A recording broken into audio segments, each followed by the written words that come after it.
இந்த நாளுக்கான கர்த்தருடைய வார்த்தை சங்கீதங்களின் புத்தகம் 18ஆம் அதிகாரம் 34ஆம் வசனம். வெண்கல வில்லும் என் புயங்களால் வளையும்படி என் கைகளை யுத்தத்துக்கு பழக்குவிக்கிறார்.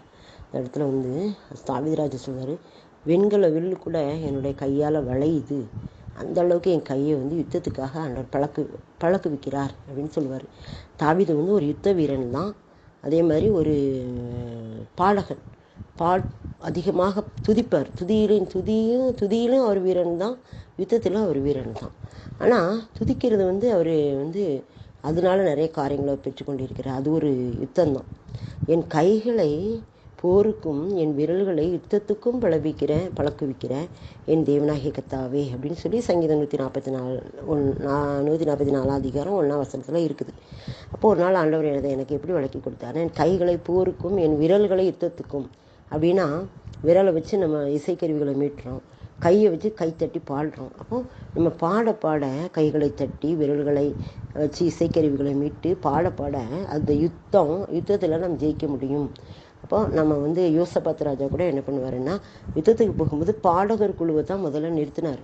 அதே மாதிரி நம்ம எந்த ஒரு பிரச்சனைகளையும் சந்திக்க போகிறோம்னா துதிச்சுக்கிட்டே இருக்கணும். இப்போ இதை நான் போகிறேன், இதில் எனக்கு வெற்றி கிடைக்கணும், இதில் நல்லா நியாயம் கிடைக்கணும், இதில் எனக்கு நீங்கள் நீதி கிடைக்கணும், எனக்கு இந்த காரியத்தை வாய்க்கு பண்ணணும் அப்படின்னு சொல்லிட்டு நம்ம துதிச்சிட்டே போகும்போது அங்கே வெற்றி கிடைக்கும். அதுதான் யுத்தத்திலே பழக்குவிக்கிறார்.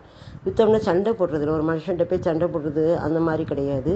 இது பிசாசின் கிரியைகளை மேற்கொள்ள கர்த்தர் கொடுத்த ஆயுதம்தான் துதி. அந்த துதியை நம்ம கைகளை வச்சு செய்யணும். நம்ம விரல்களை வச்சு சங்கீதம் மீட்டுறது, இசைகளை மீட்டுறது, கைத்தட்டி பாடுவது. என் கைகளை போருக்கும் என் விரல்களை யுத்தத்துக்கும் பழக்குவிக்கிற தேவனாகிய கர்த்தாவே அப்படின்னு சொல்லி அந்த வார்த்தைகள். நம்ம கைகளை வச்சு என்னச்சுன்னா கைத்தட்டி பாடணும், இசைக்கருவிகளை மீட்டு பாடணும். இதுதான் யுத்தம். இந்த யுத்தத்தில் நம்ம ஜெயிக்க முடியும். வெண்கல வில்ல கூட நான் பயங்களால் வளைப்பேன் அப்படிங்கிறாரு. ஏன்னா அந்த அளவுக்கு ஆண்டவர் என்ன செய்யறாருன்னா ஒரு விடுதலை கொடுக்குறாரு. வெண்கல வில்லுங்கிறத முறிக்க முடியும் துதியினால். இந்த கைகளை யுத்தத்துக்கு பழக்க வைக்கிறாருன்னா வெண்கல வில் போன்ற கடுமையான முறிக்க முடியாத மனுஷனால் முடியாத காரியத்தை கூட ஆண்டவரை துதிக்கும்போது அங்கே என்ன செய்யுது, மாறும் அப்படின்னு சொல்லி யோசபாத் ராஜா எப்படி துதிச்சுட்டு போகும்போது அங்கே பாருங்கள், எதிரிகளெல்லாம் அவங்களே ஒருத்தருக்கு ஒருத்தர் என்ன செய்வாங்க, இது பண்ணிட்டு ஓடிடுவாங்க. அந்த மாதிரி ஆண்டவர் வெற்றி கொடுப்பாரு. அப்போ நாம் துதிக்க நமக்கு எந்த காரியத்திலும் வெற்றி கிடைக்கும். என்னுடைய வாழ்க்கையில் ஆண்டவர் அநேக காரியங்கள் அப்படி செய்திருக்கிறாரு.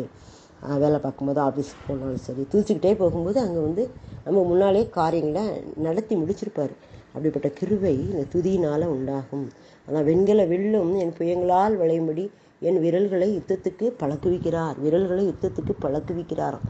நம்ம ஆண்டவர் நம்மளுக்கு கொடுத்த கிருபை கைதட்டி பாட்டு பாடி துதிச்சு இசைக்கருவிகளை மீட்டு பாடி பிரச்சனைகளை மேற்கொள்ளலாம். வெண்கல வில் போன்ற உறுதியான முடிக்க முடியாத காரியங்களை கூட வளைத்து விடலாம், முடித்து விடலாம் அப்படின்னு சொல்லி ஆண்டவர் நமக்கு இந்த நல்ல ஆலோசனை கொடுக்குறாரு. நாம் இதை நம்ம பழக்குவிக்கிறார். பயிற்சி எடுக்கணும். நம்ம எங்கேயும் போகும்போது பிரச்சனை அதிகமாக இருந்தால் துதிச்சுக்கிட்டே போங்க, அங்கே விடுதலை கிடைக்கும், வெற்றி கிடைக்கும்.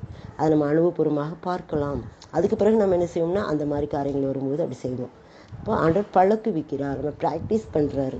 ஆனால் ஆண்டவர் நம்ம ப்ராக்டிஸ் பண்ணுறாரு. நாம் அதுக்கு ஒத்து போகும்போது, இணங்கி போகும்போது ஜெயிக்க முடியும், வெற்றி பெற முடியும். வெண்கல வில்ல கூட புயத்தால் வளைக்க முடியும்.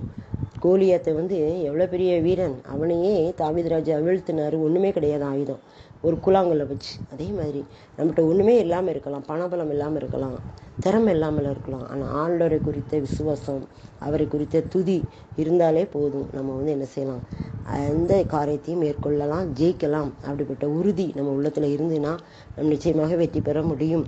கர்த்தர் இந்த வார்த்தைகளை ஆசீர்வதிப்பாராக. உங்களுடைய வாழ்க்கையில் அதை பயன்படுத்தி பழக்குவிச்சு ஆண்டவர் உங்களையும் விசுவாச வீரர்களாக, துதியின் வீரர்களாக